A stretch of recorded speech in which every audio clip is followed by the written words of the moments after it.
In the quiet village of Aete, where time seemed frozen, Toke sat outside her family's modern thatch hut, grinding cassava for dinner. The aroma of red earth and distant river waters filled the air.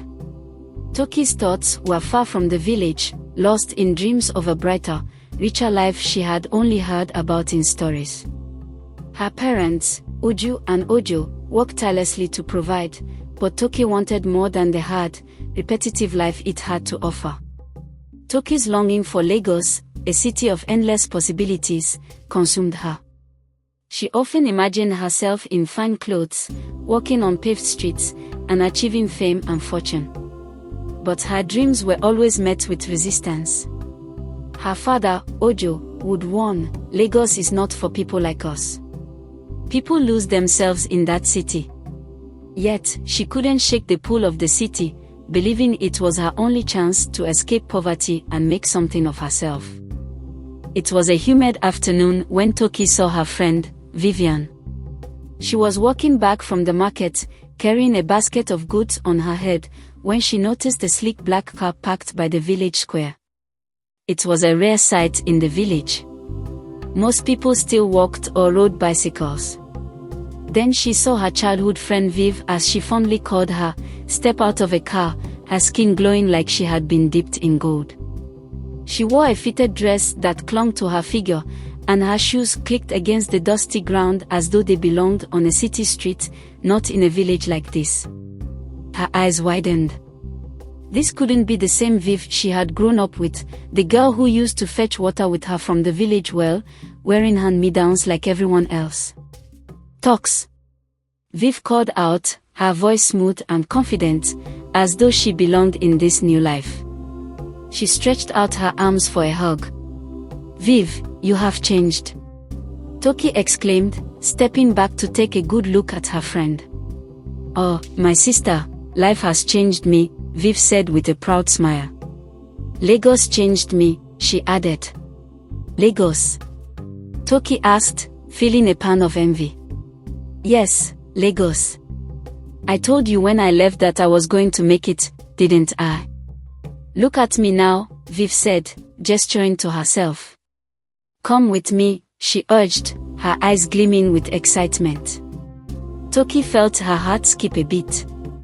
This was her chance, the life she had always wanted was right in front of her.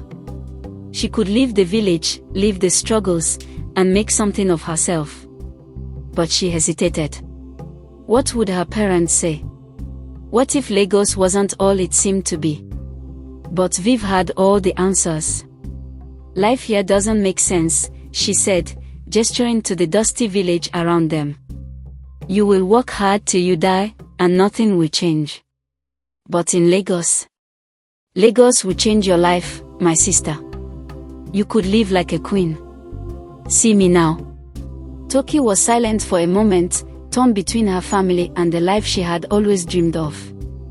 But the pull of the city was strong, and Viv was living proof that it could be done. "I will follow you," she said finally, her voice firm with determination. She had made up her mind and there was no turning back. The two planned their travel.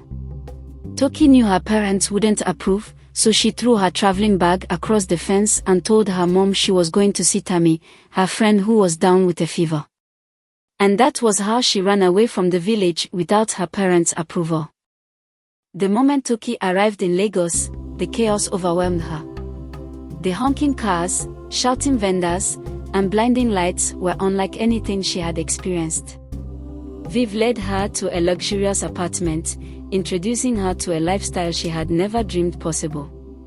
For weeks, Toke stayed close to Viv, learning the city's ways. Vivian's friends were wealthy, and they spent their nights in upscale restaurants and clubs. Toke, though initially hesitant, quickly adapted to this new world. Viv taught Toke the art of manipulation. "Make men feel special," she advised. "They'll give you anything you want." She followed Viv's lead, learning to charm wealthy men into providing for her.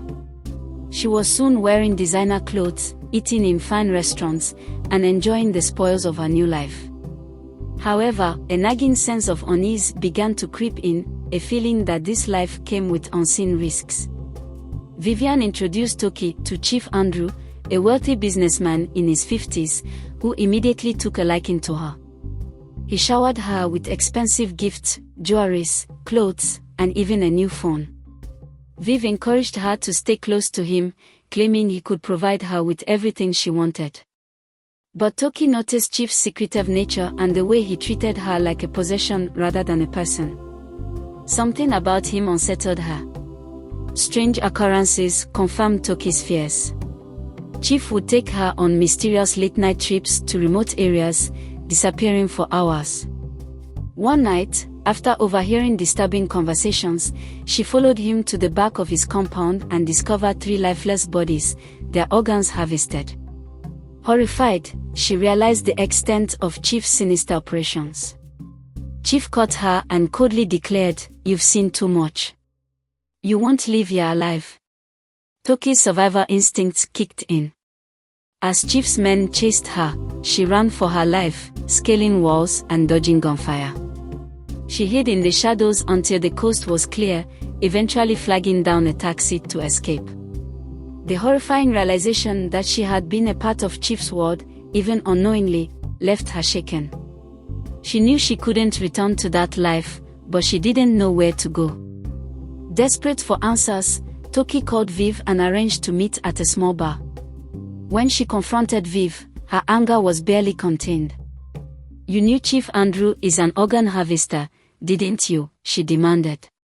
Viv's confident demeanor faltered, but she recovered quickly, dismissing her accusations. "Lagos is not for the weak," she replied coldly. "People die every day. If you can't handle it, go back to your village." Toke's heart broke as she saw the truth. Viv had chosen survival over morality, abandoning the girl she once was. Toke knew she had to leave the city before it consumed her too. Without another word, she walked out of the bar, determined never to return. Lagos had promised her a dream but delivered only betrayal and danger. Boarding a bus back to it, Toke felt a deep sense of failure and regret. The city that had once symbolized hope now represented everything she wanted to leave behind. As the bus rumbled along the bumpy roads, she stared out the window, watching the city's glittering lights fade into the distance. She had lost her innocence, but she had also found the strength to reclaim her life. When Toke returned to her village, her parents were shocked but overjoyed to see her. Her mother, Uju, embraced her tightly, tears streaming down her face. "I thought I had lost you," she whispered. Toke didn't share the full story of her time in Lagos, choosing instead to quietly reintegrate into village life. She walked alongside her parents, finding solace in the simple rhythms of home. As weeks turned into months, Toke began to rebuild her life. She enrolled in a vocational program in a nearby town, determined to learn a trade and earn an honest living. The hard lessons of Lagos had reshaped her, teaching her that true success required hard work and integrity. She no longer sought shortcuts, knowing they came at too high a price. The moral of the story is that there are no shortcuts to success, and the pursuit of ill-gotten wealth often comes with dire consequences. Toke's journey highlights the dangers of abandoning one's values and the allure of quick success, only to discover that such paths are fraught with betrayal, exploitation, and unimaginable risks. Her experience teaches that hard work, honesty, and integrity are the most reliable ways to achieve lasting fulfillment. It also emphasizes the importance of contentment and the value of familial and moral support as a foundation for building a meaningful life. If you enjoyed this story, please make sure to click on the like button, share, subscribe to this channel and turn on the notification bell for more sweet stories like this one.